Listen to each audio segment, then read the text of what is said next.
আসসালামু আলাইকুম।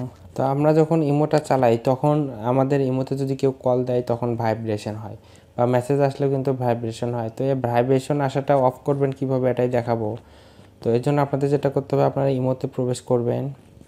ইমোতে প্রবেশ করার পরে এই যে প্লাস আইকন দেখতেছেন, এখানে ক্লিক করে দিবেন।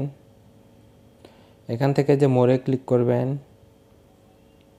তো এখান থেকে দেখেন এই যে সেটিংস নামে একটা অপশন, এর উপরে আপনারা ক্লিক করে দিবেন।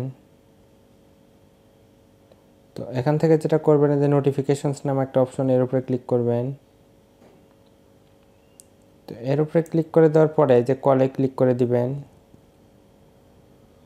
তো কলে ক্লিক করে দেওয়ার পর আপনারা কী করবেন, দেখেন এখানে ভাইব্রেশন অন আছে, আপনারা কী করবেন এটা অফ করে দিবেন।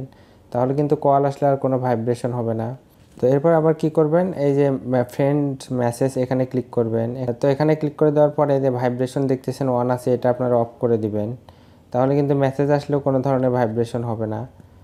তারপরে দেখেন গ্রুপ মেসেজ নামে অপশন, এখানে ক্লিক করে দিবেন। তো গ্রুপ মেসেজ এখানে ক্লিক করে দেওয়ার পরে আপনারা কি করবেন, এই দেখেন এখানে ভাইব্রেশন অন আছে, এটা অফ করে দিবেন। তাহলে কিন্তু গ্রুপ থেকেও কোনো, আপনারা যদি কোনো গ্রুপে অ্যাড থাকেন, ওই গ্রুপ থেকে মেসেজ দিলেও কিন্তু কোনো ধরনের ভাইব্রেশন হবে না আপনাদের ইমোতে। তো আপনারা চাইলে কিন্তু এগুলো করতে পারেন। তো ধন্যবাদ সবাইকে।